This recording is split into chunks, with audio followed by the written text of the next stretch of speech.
Bugün dünyada ve eləcə də Türk dünyasında, ümumiyyətlə dünyada baş verən bir çox proseslərdə çox ciddi informasiya qıtlığı, çox ciddi informasiya kirliliyi müşahidə olunur. Bunu təbii ki, bəzi qüvvələr bilərəkdən, bəziləri bilməyərəkdən, yəni bu kimi informasiya, belə deyək də, fake xəbərlər, fake təhlillər toruna düşürlər və təbii ki, bu, belə deyək, silsilə halında davam edir. Türk dünyası bilirsiniz, çox önəmlidir və bizim hər ikimiz üçün, ümumiyyətlə, yəni bir çoxları üçün bizim çox önəm verdiyimiz, belə deyək də, qayəmiz olan məqamlardan biridir.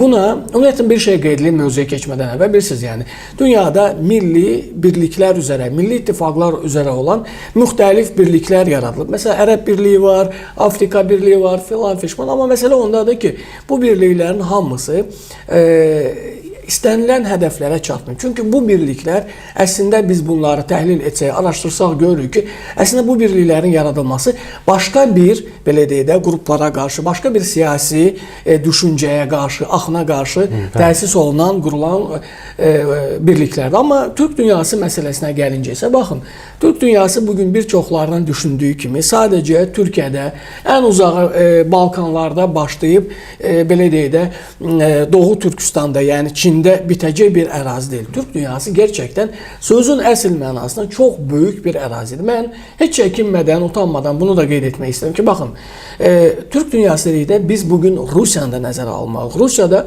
heç sir deyil ki, xeyli yetərincə Türk toplumları yaşamaqdadır. Digər bir tərəfdən, baxın, Liviya, yəni Afrika qitəsində, Misirdə, İraqın özündə, Suriyanın özündə, Səudiyyə Ərəbistanın özündə, hətta Yəməndə belə çox az belə olsa, bugün bizdən uzaq olan Türk toplumlar var. Yəni, təəssüflər olsun ki, bəli, bir qopuqluq var, arada bir yadlaşma var, amma bu o demək deyil ki, elə Türk dünyası Balkanlardan başlayıb Doğu Türkistana qədər uzanan bir geniş ərazidir. Təbii ki, bu özü də genişdir, amma bu ərazi bununla, məncə, razı olarsınız fikrimlə, belə deyək də, məhdudlaşmır. Türk dünyası çox böyük ərazidir. Digər bir tərəfdən, bilirsiniz ki, müxtəlif addımlar atılıb Türk dünyasının birləşməsi üçün, mədəni, siyasi, çünki köklər eynidir. Bəy, siz bunu məndən təbii ki, yaxşı bilirsiniz. Köklər eynidir, mədəni köklər eynidir, ortaq tarix var, adət, gələnək eynidir. Mən sizə bir şey dedim, baxın, bugün bir Qaqavuziyada yaşayan bir türklə Azərbaycanda yaşayanın türk dili, bəli, biraz ləhcə fərqi ola bilər. Amma ümumilikdə bir çox, amma ümumilikdə bir çox adətlərin üst-üstə düşdüyünü görə bilər. Amma məsələn bugün bir Afrikada və yaxud da ki, məsələn Mərakeşdə yaşayan bir ərəblə Yəmənli də ərəbi, hətta müsəlman ərəb olmalarına baxmayaraq çox ciddi mədəni fərqliyin olmasını görmək olur. Təbii ki, bu köklərin, daha doğrusu Türk dünyasının köklərin daha dərin olmasını göstərən bir amil. Türk dünyasının daha da dərinləşməsinə, daha da güclənməsinə çox ehtiyac var. Zaten Antalya forumunda da Azərbaycan rəsmilərinin çıxışları oldu. Ölkə başçısı müəyyən görüşlər keçirdi və ümumi nəticəyə gəldi ki, Türk dünyası heç şübhəsiz müəyyən sahələrdə olmaqla yanaşı hərbi doktrinalarını güclü olmalıdırlar. Bu baxımdan mən düşünürəm ki, növbəti illərdə Türk dünyasının, Türk ölkələrinin, xüsusən də Orta Asiyada olan Azərbaycan və Türkiyə birliyi olmaqla müxtəlif, özəlliklə də hərbi sahədə əməkdaşlığı genişləndiriləcəkdir. Təbii ki, bu, bilirsiniz, gəlin açıq danışaq, siyasət elə bir şeydir ki, burada birdən-birə real nəticələrə gəlib çıxmaq çox çətindir. Yəni, müəyyən faktorlar var, burada böyük dövlətlərin maraqları var, böyük dövlətlərlə bu və ya digər şəkildə uzlaşmaq, anlaşmaq, manipulyasiya etməyə lazım olur zaman-zaman. Amma ümumilikdə, təbii ki, hədəflərə doğru gedən yol o qədər də asan deyil. Siz də bunu yaxşı bilirsiniz. Amma bəlkə tezləşdirmək lazımdır. Ordu ilə bağlı. Ordu ilə bağlı mən düşünürəm ki, hətta gecikmişik. Açıq deyirəm, yəni. Çünki bundan öncə mənim bir Hulusi Akarla bir müsahibəm var idi. O vaxt takım deyil. Türkiyə, Azərbaycan, Qazaxıstan, Monqolistanın bir ortaq ordusu məsələsi gündəmə gəlmiş. Hətta bunu Ermənistan və Rusiya mətbuatı elə gündəmə gətirmişlər ki, artıq Turan ordusu qurulur və s. və s. Təbii ki, ordu çox önəmlidir. Yəni, çünki baxın, ordunun önəmli olduğunu biz hamımız harda gördük? 44 günlük vətən müharibəsində. Ordu olmasa, dövlət deyil, xalq deyil. Bu gerçəkdir. Qəbul edə bilərik, bunu xoşlaya bilərlər, etməyə bilərlər. Bu ayrı bir məsələdir. Amma ordusuz birlik deyil. Ərəb birliyi var da, bugün yəni 21 ərəb ölkənin hansı vəziyyətdədirlər? Niyə? Çünki orduları yoxdur.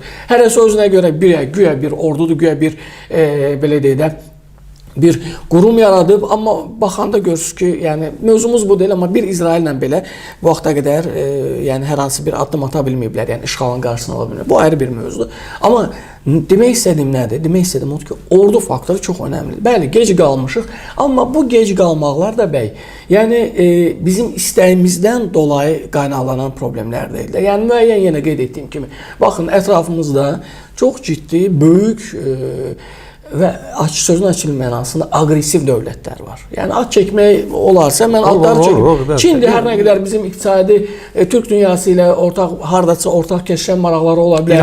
İran var, Rusiya var, Birləşmiş Ştatlar var, digər bu yana da Avropa Birliyi təzyiqi var. Avropa Birliyi var. Digər bir tərəfdən bütün bu ölkələr eyni zamanda İslam Əməkdaşlıq Təşkilatının üzvləridir. Bilirsiniz, hər hansı bir quruma üzv olmaq hardasa öz maraqlarından imtina etmək məsələsidir. Amma dolayısıyla bu yol asan yol deyil, amma baxın, gəlin 10 il bundan, 15 il bundan əvvəlki vəziyyətə baxaq, bugünkü müqayisə aparaq. Tarix üçün də siz də bilirsiniz ki, 15 il, 30 il bunlar göz qırpımı bir şeylər. Baxın, mən düşünürəm ki, ümumi çox müsbət tendensiya var və bu müsbət tendensiya gec-tez Türk dövlətlərinin, Azərbaycan daxil olmaqla, Türkiyə daxil olmaqla və bu birliyə inanın ki, gec-tez tərkibində ərəb, türkmənlər, türklər olan digər ərəb dövlətlərini də əhatə edən bir birlik olacaq. Məsələn, Suriya məsələsi hardasa gündəmdə, zaten Antalya forumunda da bilirsiniz, 5-6 başlıq var idi ki, onlardan da biridir. Suriya məsələsi gündəmə gəlir. Biraz haşiyə çıxacağım bəy, üzürlü sayın yəni. Məsələn, çoxlardır ki, Azərbaycanın Suriyada nə iş var? Mən sizə açıq bir şey deyim. Azərbaycanın Suriyada görəcəyi çox iş var. Suriya PKK-nın, Suriya, Asalanın, erməni terrorizminin vətənidir. Bugün pis yaxşı, bütün problemlərə rəğmən bu problem qismən həll olunub. Azərbaycan niyə orada olmasın ki?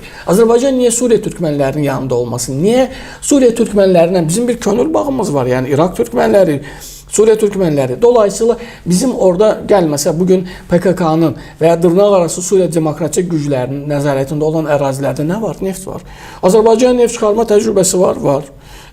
Bu ərazilərdən o qüvvələr, demokratik qüvvələri çıxdıqdan sonra yenidən dırnaqarası, əslində zaten PKK-nın qoludur, aydın məsələdir. Türkiyə ömrü boyu orada terrorla mübarizə aparıb. Niyə Azərbaycan və Türkiyə şirkətləri orada neft çıxarmasın? Niyə ora qərb gəlsin? Niyə başqa dövlətlər gəlsin? Turan içərisində bütün millətlər olan, bölgədə yaşayan bütün millətləri qucaqlayan vahid bir sistemin olmasından gedir söhbət. Yəni burada Türk toplumu hakimdir, aydın məsələdir. Yəni bayaq qeyd etdiyimiz kimi bəlli bir coğrafiyada uzun zaman tarixi belə deyək, dominantlığa sahib olan mədəni, siyasi, hərbi və digər güclərə sahib olan bir toplum. Sən bununla barışmalısan. Niyə barışmalısan? Çünki zaten bu olmasa, Türk dünyası bir olmasa yerini yetərincə doldurmaq istəyən qüvvələr var. Burada yenə deyirəm, ad çəkməyə dəyər də dəyməyə. Rusiya var, İran var, o var, bu var, Ərəb dünyasının maraqları var, İranın məzhəbçi maraqları var, Çinin iqtisadi maraqları və Avropanın təbii ki, bu baxımdan heç bir halda Türk dünyasını yıpratacaq, Türk dünyasını zəifliyi gətirəcək hər hansı bir ideyanın ortaya atılması kimi şeylərə qətiyyən yol vermir. Bu Türk dövlət təşkilatlarının gələcəyi ilə bağlı bayaq dedik, çox çevik artıq siyasət oynanılır. Hər dəqiqə dəyişir.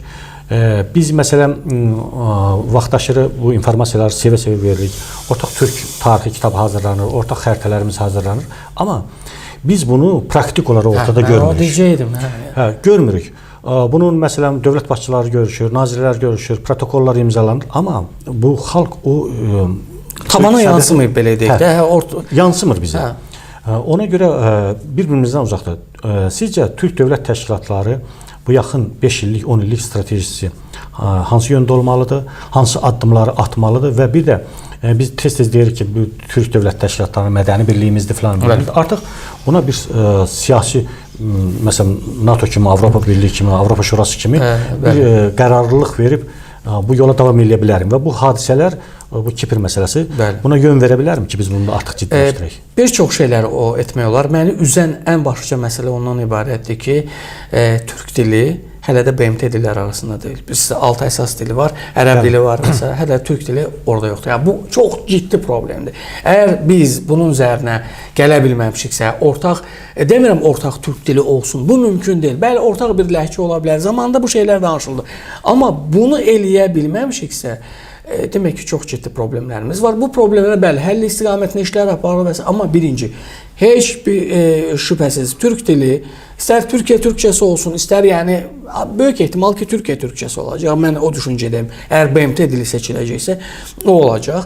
Türk dili və fərq etmir hansı ləhcə olur olsun, BMT dillərinin sırasına qəbul edilməlidir. Bu, yəni bunun üçün çalışmalı. Bəli, Türkiyə türkçəsi qəbul olmalı. Bundan sonra heç şübhəsiz ortaq əlifba üzərində bilirsiniz danışırlar. Ortaq tarixin bunlar artıq üst səviyyədən, belə deyək də, akademik səviyyələrdən xalqa yansımalıdır. Bu olmalı. Doğru. Ortaq Türk Universiteti açıldı. Zaten Qazaxıstanda var, səhv etmirəmsə. Qazaxıstan bir nüsxə ölkələrlə var belə. Əhməd Yaşar Universiteti var. Bəli. Çoxdan fəaliyyət göstərir o. Ortaq diasporanın olması önəmlidir. Nə deyirsiniz deyin. Bugün təəssüflər olsun ki, biz diaspora sayəsində çox ciddi, hələ bəzən hardasa düzəlib, çox ciddi islahatlar aparılıb, açıq demək lazımdır. Amma yenə də çatışmayan məqamlarımız var. Digər bir tərəfdən Türk dünyasını deyir, amma söhbət Azərbaycandan getmir. Ortaq maraqlar konsepsiyasında fəaliyyət göstərməliyik. Yəni Türk diasporası deyiləndə yalnız Türkiyə diasporası, Özbəkistandakı türklərimizin, qardaşlarımızın diasporası yox, ortaq diaspora fəaliyyət göstərməli və bu diaspora bizim problemimiz ondan ibarət olub ki, biz harda güclü olmuş, bütün üstünlüyü vermiş ülkələ orada çalışaq. Türk diasporasının zəif olduğu bölgələrə girməyə lazımdır.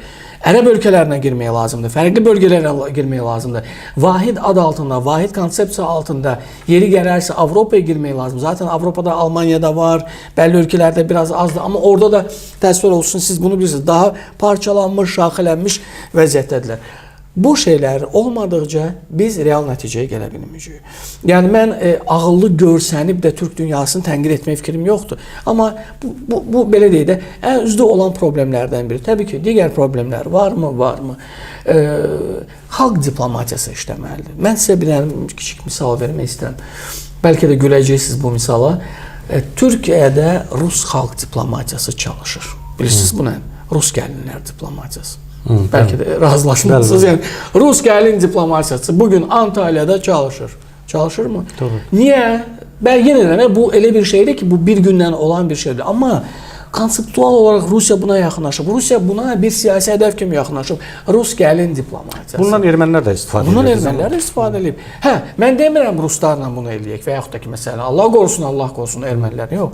Amma türk dilli ölkələr arasında bu kimi şeyləri rahatlaşdıran, rəvac verən, nə bilim, bilirsiniz, müxtəlif şey. Bəli, bir utopik yanaşma ola bilər. Amma niyə məsələn bir Özbəkistan və Türkdür sonunda, mən də dilimiz də aşağı yuxarı, ləhcəmiz də indi.